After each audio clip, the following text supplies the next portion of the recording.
Hi all. So I had a lot of people message me about not posting my video about kale soup. So you saw at the beginning that I had a picture of all of my ingredients. What I'm gonna do is I'm going to cut up all of my vegetables. I'm gonna show some pictures of what it looks like in the pan. At the end of it, I will have the recipe so you'll be able to see step by step of what I'm gonna do. So you'll see some clips of everything that I'm doing to make the kale soup. So I hope you enjoy. So just very quickly, I showed you all of my ingredients, even the bread for the kiddos.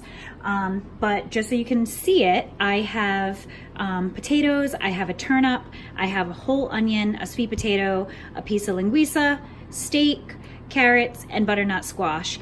And all of this is gonna go into my kale soup. I have the kale over in the fridge still. I'll take that out in a few moments. But what I like to do is I like to get the onion, the chorizo, and then the steak all prepped and ready inside my pan. I also like to put some vegetables in here to kind of help thicken our soup.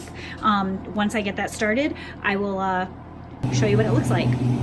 So I have everything going. I showed you what's in both pans. We have the chorizo, onion, and steak in one pan boiling. I put in a whole bunch of olive oil, and then in another pan I have about 1.5 cups of butternut squash, a half a sweet potato, 2 white potatoes, and a little bit of turnip. We're gonna actually use that to thicken our actual pot.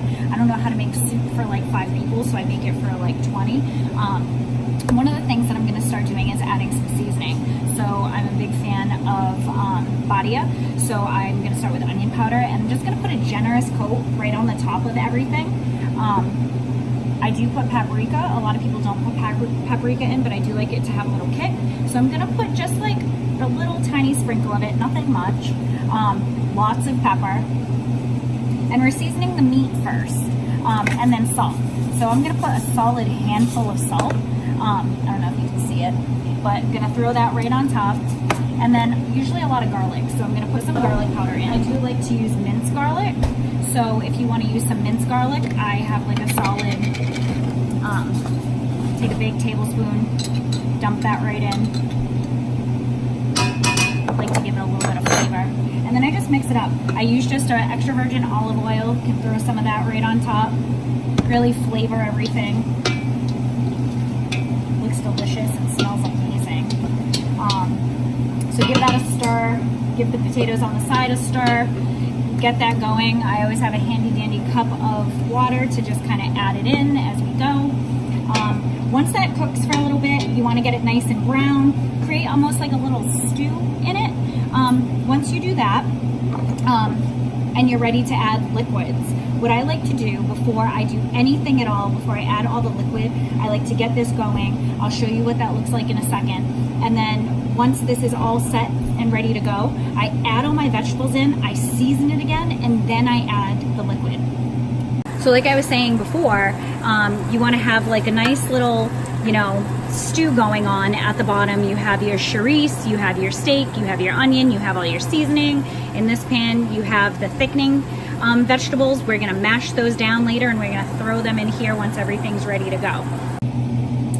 So once all that is ready to go, what we're gonna do next is I use chicken broth actually. Some people use beef broth. For some reason I really like the taste of chicken broth. So I'm gonna grab my chicken broth. It's Pacific Foods chicken broth, free range. I'm gonna add this in after I add in all the vegetables. So I have a solid colander of vegetables. I'm gonna throw that in right on top. They're all rinsed. It has all, we have the turnip, we have butternut squash, sweet potato, carrot, regular potato. You're gonna have that all on top. And just as we did before, I'm gonna season everything again. So I'm gonna do a nice coat of onion powder, a nice coat of pepper. Be very generous, a big handful of salt. You're making a big soup for a lot of people. I'm gonna leave out the paprika because I only want a little. I'm gonna do that to taste. A little bit of garlic, a little bit of olive oil. And then I just like to mix it up. So I like to just get all the juices that are there already all mixed in. And once they're all mixed in and it's a nice, you know, coating. Then I add the liquid. So I'm gonna add in my chicken broth. I'm gonna fill it up, and then once I get all this in there, I do 3 of these containers for this big giant pot, and then I'll fill the rest up with water, and then I'm gonna let it boil. So once everything is boiling in the big pot and all those vegetables are cooked, you're gonna take the mashed vegetables that you took from before and 3 cans of beans, any kind that you want. I just kind of grabbed everything that was in my cabinet. I sometimes use different beans depending on whatever I have, but what I suggest is you take most of the juice out and then throw it in the pan, and once that's good to go, you let it boil for about an hour, let it simmer, keep testing it and keep tasting it and seeing the flavor that you like. Once it gets to that good flavor and you're ready to serve, then I would take the kale and then drop it in right before you're ready to serve so it's nice and fresh. So the last thing I did was I added in the kale. I have all my vegetables. I have a nice thick broth. Lastly, it's time to eat it.